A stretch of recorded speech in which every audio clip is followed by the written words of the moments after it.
This week on the GCN Racing News Show, it's the first monument of the year. Milan Sanremo has yet another thrilling finale, and we take a look at exactly how Julian Alaphilippe went about winning it.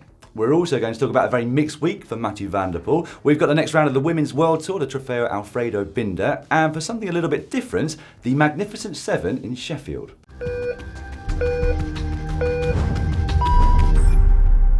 We're going to start though with Milan Sanremo, the first monument of the year and also the longest at 291 kilometres. Despite its length, it's seen as the monument that's the easiest to finish but the hardest to actually win.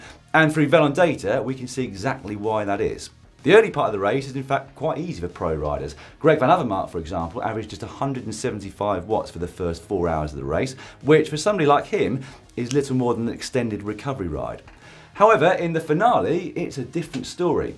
As the race hits the Tre Capi, which serve an hors d'oeuvre to the Cipressa and Poggio, the pace increases significantly in intensity. And after 6 hours of racing, they unleash some serious power. Now, it may not look as though much happened on the Cipressa, but looking at Gilbert's data, 430 watts for over 8 minutes, 6.14 watts per kilo, it shows that it was far from easy to be in that peloton. Making it look easy to escape the peloton though was Nicolo Bonifacio, now riding for Direct Energy. He lives locally and is one of the best bike handlers I've ever seen. The way he went down a Cipressa really was heart in your mouth stuff, and it's been some time since I've seen such a crazy descent by a rider. And it wasn't a surprise to see him carving out quite a decent advantage by the foot of the descent. Unfortunately though, one man solo against what was still a reasonable sized peloton was always going to be a tough task, and he was caught on the run into the Poggio. Fair play though, that was some entertainment and value right there. And so it all came down to the Poggio itself. De Koning Quickstep, who had spent the whole day at the service of Julian Alaphilippe, continued to do that on the final climb. Philippe Gilbert and Zdeněk Stybar started at warp speed to make things as hard as possible, and it set up Alaphilippe for an attack off the front. He caught and passed Alberto Beccio, and his power for that attack was 685 watts for 47 seconds, and he only weighs about 63 kilograms. Despite that though, a much heavier Sagan still managed to bridge along with some of the biggest hitters in cycling: Valverde, Trentin, Kwiatkowski, Naesen and Wout van Aert. They worked together until the top, giving us the second quickest time ever at the Poggio, according to Mihai Kazaku. That group averaging just over 38 kilometers per hour for 5 minutes and 50 seconds on a climb. That status quo though did mean we had a slightly slower descent off the Poggio. Trentin then attacked on the run-in, but he was caught. Then Matej Mohoric also attacked and got caught. Then Sagan got caught on the front of the group. And Julian Alaphilippe, though, played things perfectly. His decision to go from the wheel of Sagan over to Mohoric as he made yet another attack was partly what won him the race. The other part was an incredible burst of power towards the finish line. A peak of 1,180 watts and an average of 970 watts for the closing 20 seconds. That proved too much for Oliver Naesen, who took a fine second place, and Michał Kwiatkowski, who finished in third. So that is the first monument victory for Alaphilippe, and he becomes the 14th French winner of Milan Sanremo. So how did he do it? We're the team that fully backed him from the start, with a display of tactical nous in the closing couple of hundred metres, and also with a hell of a lot of power. It was an impressive display, and I now feel slightly better for proclaiming that he's gone up another level a couple of weeks ago on this show. Now, before we finish with Sanremo, I wanted to make a couple of honourable mentions. Firstly to Simon Clarke, who last year ended this very race in an ambulance with a broken back, and this year finished in one of the highest quality front groups you will ever see. Nice work, Mr. Clarke. And secondly to Wout van Aert. Coming out of a cyclocross season where his races are literally only an hour long, then keeping up with the who's who of classic riders on the final climb of a 6.5 hour race is no mean feat, and it makes me very excited to see what he can do in the upcoming cobbled classics. Now, it already feels like it was some time ago, but Tirreno Adriatico also finished less than a week ago. Alaphilippe taking a surprise bunch sprint win on the penultimate day, but the overall classification came down to the final individual time trial. And it really couldn't have been any closer. Adam Yates went into it with a 25-second advantage and came out of it with a 1 second disadvantage. Great viewing, but he must have been devastated. Fair play though to Primož Roglič, already having taken his second World Tour stage race of the year. You'll see him next race at the Tour Romandy as he continues to build towards the Giro d'Italia. Staying down in Italy for just a few more moments, the Women's World Tour continued with the Trofeo Alfredo Binda. tackling 131 kilometres, starting in Taino and finishing in the town of Titillo, including 4 laps of a 17.8 kilometre finishing circuit. It did take a while for any breakaways to really become established.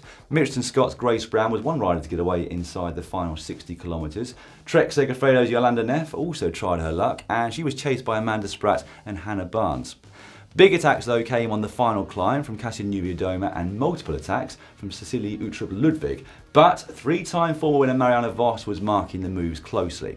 Coming into the finish, Vos was on paper the ride to be, and she opened up her trademark sprint to hold off Amanda Spratt of Mitchelton Scott and Cecilie Uttrup Ludwig of Bigler. That equalled Maria Cannon's record of 4 victories, which she achieved in the 80s and early 90s. For both Spratt and Uttrup Ludwig, this bodes well for the season to come, and the Dane in particular was really happy with the work of her team. Speaking of which, it was also great to see Moolman, Passio and Vos work so well together. I mean, there has been speculation that 2 champions might not be able to live in harmony in one team, but they've clearly been proven wrong yesterday. Now, despite not taking part in the Trofeo Binda, Women's World Tour leader Marta Bastianelli did retain her lead overall, but Marianne Vos has now narrowed it to just 10 points. Next up in the Women's World Tour is the 3 Days of Depana, which is a one-day race on March the 28th. Heading a little further north now, and at the Knocker course on Wednesday, we had the first pro win for Case Bowl of Team Sunweb. However, the race was marred by a couple of nasty crashes, and one particularly bad one with just a few hundred metres to go. And one of the worst off looked to be Mathieu Van Der Poel. He remained on the ground for a worrying amount of time, many people speculating that his classic season could be over before it even really begun. All the more impressive then that he not only started the Grand Prix Dinan a few days later, but also won the blooming thing through a solo attack. Could we see him win the Tour of Flanders at his very first attempt? Well, I certainly wouldn't put it past him. Speaking of cobbles, in fact, we've now got our 2019 cobbled t-shirt available to pre-order over at shop.globalcyclingnetwork.com. It's great design this year, as I'm sure you'll agree. Now, before we finish with pro racing, I also wanted to give you a quick update on the current UCI team rankings, which have handily been put into a bar chart by the Inner Ring. Now, you will remember from Ollie's video on this very subject recently that the World Tour will go down from 18 to 16 teams in 2020, with the 2 lowest ranked teams effectively relegated to Pro Conti status. So picking up points wherever you can is becoming more and more important.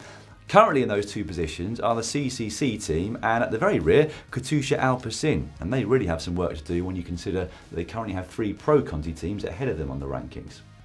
And finally this week, it's time for something a little bit different. Sunday saw 134 riders competing at the 4th Magnificent 7 event up in Sheffield, a race that takes inspiration from the Pittsburgh Dirty Dozen. Over the course of 24 miles, riders raced up 7 closed road climbs. The event neutralised to the bottom of each one before the riders are let loose and raced to the top.